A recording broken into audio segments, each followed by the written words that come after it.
They thought he was just another victim, until the coroner peeled back his shirt and saw the murder he was lying beside, already tattooed on his back in perfect, horrifying detail. It started on a wet Thursday night when emergency services were called to an abandoned farmhouse on the outskirts of Raven Hollow. The air inside was thick with rot and mildew, but it wasn't the decay of time that made seasoned officers shudder. It was the two bodies in the main room, slashed, positioned, and posed like marionettes. The man sat slumped against a wall, his throat opened from ear to ear, and the woman was laid across the floor, her limbs arranged in a cross. Blood stained everything. Detectives circled the scene carefully. There were no signs of forced entry, no fingerprints, and oddly, no blood trail beyond the room they were found in. It was as if the killer had floated in and out without touching anything. Forensics swept the place for days and came up with nothing. No hair, no fibers, no DNA. But what stuck out most wasn't the brutality. It was what was left behind on the male victim's chest. A small, fresh tattoo, still red and irritated. It was a black crow perched on a thin branch, staring outward with dead eyes. The coroner noted it, assumed it was an old piece that got re-inked recently, and logged it as incidental. No one gave it much thought. Until it happened again. 3 weeks later, a school janitor found a body in a dumpster behind a strip mall. A woman in her late 30s, arms bound with shoelaces, her face beaten beyond recognition. She had no ID on her. But right above her left hip, again freshly inked, was a tattoo, this time a cracked mirror with a silhouette of a person in it, arms raised in terror. It was strange. Macabre. But what made it even more chilling was that the cracked mirror was real. It had been found next to the body, tossed carelessly into the trash like everything else. The tattoo hadn't just symbolized death, it mirrored the crime scene itself. Detectives revisited the farmhouse case. They pulled up the photos. And there it was, the same black crow that had been spotted sitting on a windowsill at the farmhouse, staring into the room where the bodies were found. It was subtle, easily missed. But the match was too specific to be coincidence. Now it was undeniable. Whoever was killing these people was branding them. But not with random art, with personalized, symbolic tattoos drawn from the murder scene itself. Speculation swirled. Was the killer a tattoo artist? A former inmate with a history of prison ink? The style was clean, the lines crisp. These weren't jailhouse scribbles. These were professional-grade tattoos, done in a controlled environment. The victims had no connection. Different ages, races, backgrounds.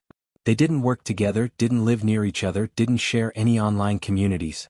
The only thread was that each had been killed, mutilated, and marked, with a tattoo that depicted something that only the killer could have known. Media got hold of the tattoo theory. They dubbed the killer, the Inkman. The town went into full panic. Tattoo parlors were flooded with police. Artists were interrogated, studios were inspected. But no leads emerged. Nothing suspicious turned up. Even former tattoo artists with criminal records had airtight alibis. And then came the breakthrough, though no one recognized it as such at first. A jogger stumbled across a small fire pit near a hiking trail in the woods. Inside were burned scraps of paper, melted plastic, and something far more disturbing, sheets of synthetic skin used for tattoo practice. Some were partially inked with scenes that seemed familiar. One showed the mirror and the silhouette. Another had the crow in the window. A third showed what looked like a noose hanging from a ceiling fan, an image that hadn't yet shown up in any known murder scene. The killer was practicing. Not only was he branding his victims, but he was planning his murders far in advance, down to the symbolic elements he'd later ink onto their bodies. The FBI got involved.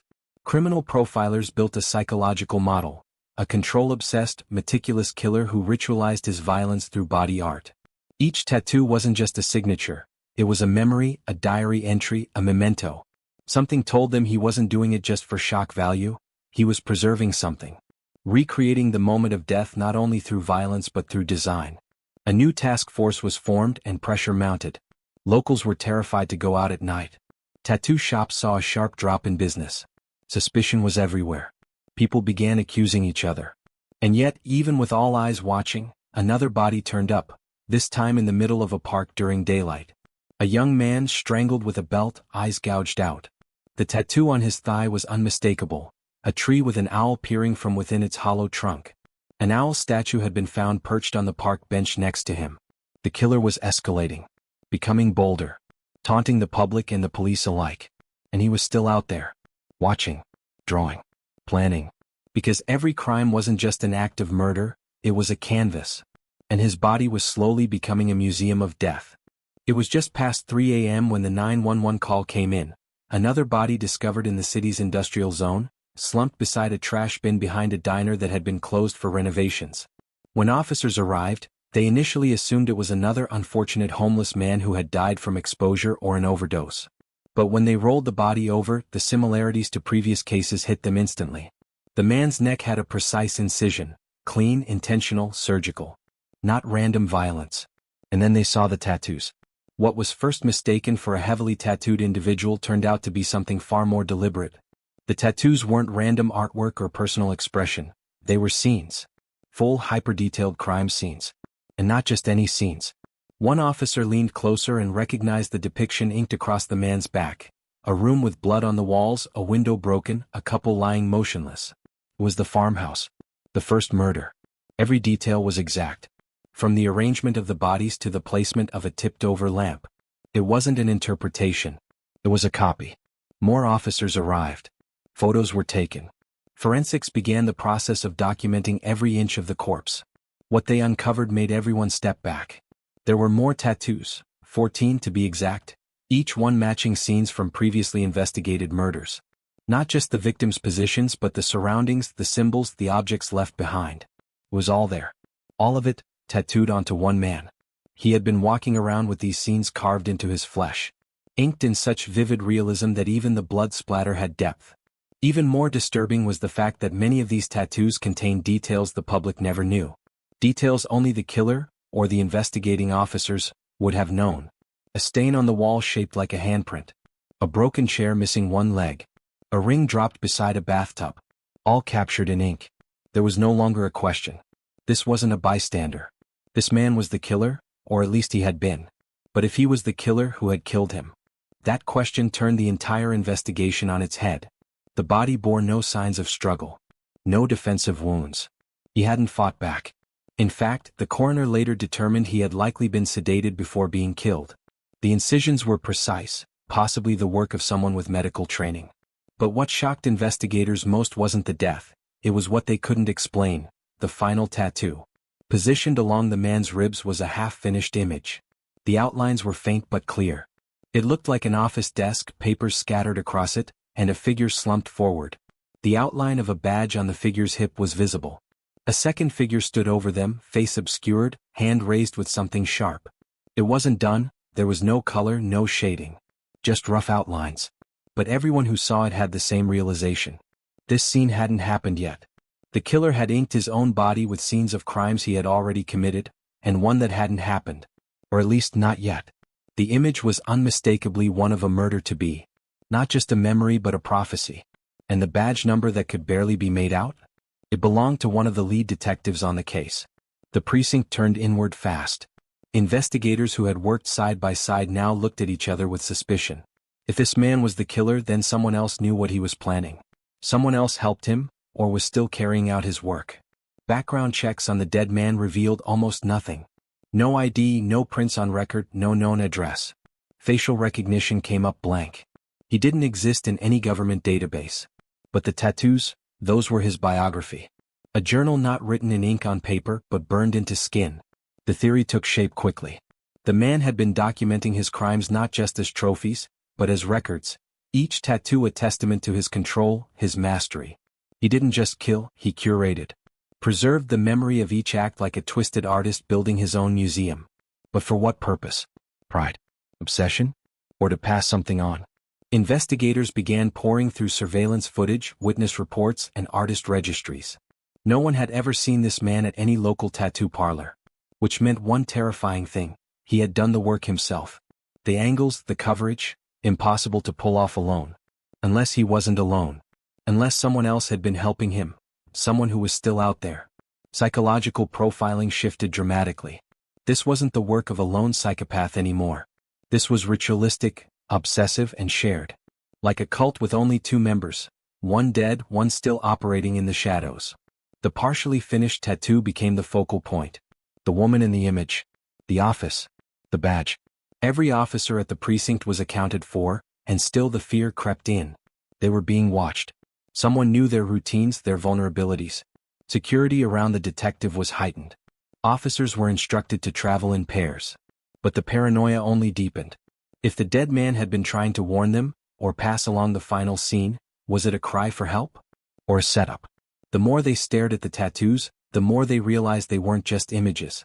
They were stories. And the final chapter hadn't been written yet. The unfinished tattoo haunted them. Staring at it was like looking into a ticking clock, time bleeding from ink lines that hadn't yet turned red. Every detail of that incomplete image burned itself into their memories. The detective's badge, the cluttered desk, the figure looming with something sharp in hand. It wasn't just a sketch.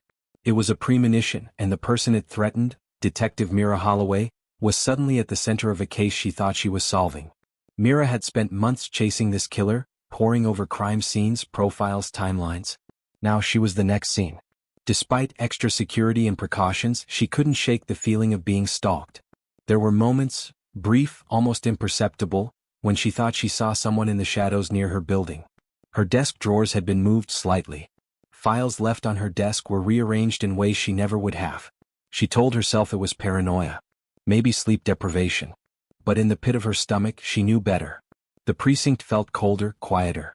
Officers spoke in hushed tones. Every glance lasted a second too long. Everyone feared that the killer wasn't just out there, they might be close. One of them. Mira reviewed everything again. She went through the timeline of the murders, compared notes, interrogated officers about their whereabouts during each attack. Nothing stood out. No patterns. But then she noticed something.